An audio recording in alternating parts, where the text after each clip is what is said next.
It's the eve of the Schweppes 1000 Guineas. All the talk has been about Mark Kavanagh's filly Atlantic Jewel. One man hoping to upstage that story, though, is Robert Smerdon. He trains Mosheen. Been plenty of talk about the other filly, but yours has got good form coming in. Look, our filly probably looked well. She was early favourite until Atlantic Jewel came on the scene, and our filly's done everything right.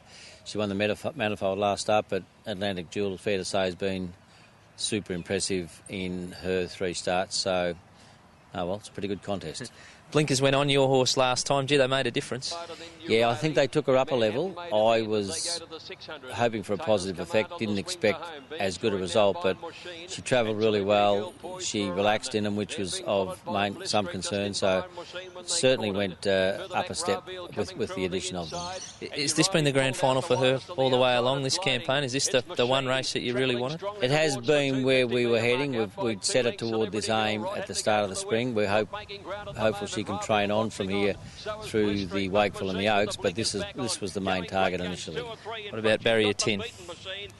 Look, it's not ideal. Obviously, you'd prefer to draw one, but she has got natural gate speed. She takes up a position, makes her do a little bit more work early, but we've just got to deal with it. Do you find out, I guess, how good your filly is and I guess how good the other one is tomorrow? Is that what it's all about? I suppose. I mean, these two meeting for the first time. Atlantic Jewel has taken a different path through to the race. First meeting for the first time, and at 1600, we find out just where they sit in the scheme of things. It's hopefully going to be a big day for you. You've got 4 or 5 runners, and a couple will bring good form. First off, Stone Black, she's ever consistent. Yeah, terrific last start. I reckon he went as good as he's ever gone when he ran second behind Gingadood at Moonee Valley. You can always rely on a good run from him.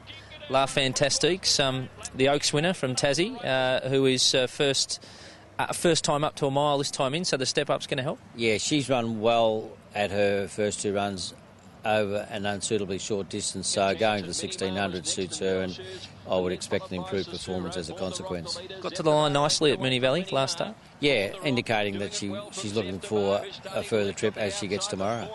And what do you do with her from a spring? Have you got a set target with her, or are you just going to work your way through? Just work our way through. We'll see how she goes tomorrow and progress to... there's a lot of options for mares like her that go 1600 to 2000 metres, and we'll just probably be guided more by what she does tomorrow, where we go next. Rockshar, first up, got a bit of weight to carry. He's got 2 wins from 4 starts. He won a group race in Adelaide as a 2-year-old. He trialled well at Cranbourne last week, and he's very forward. He's ready to run well. And you got a first starter, Glittering. What can you tell us about it? Glittering's been to Cranbourne for 2 trials.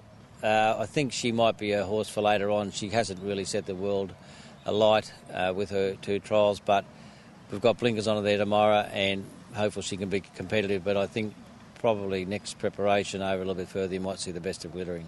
One other I've got to ask you about, Paddy O'Reilly, come through the Cranbourne Cup the other day. Looked like he was going to win, top of the straight there. Yeah, I think the run over the distance will probably stand him in good stead, and now that he's hard fit, he'll be competitive in whatever we run him in. But yeah, when he loomed up, we thought he had him covered, but probably just peaked on his run and will benefit from having had the run over 2,000 metres. Do you think he can pick up a cup along the way there somewhere?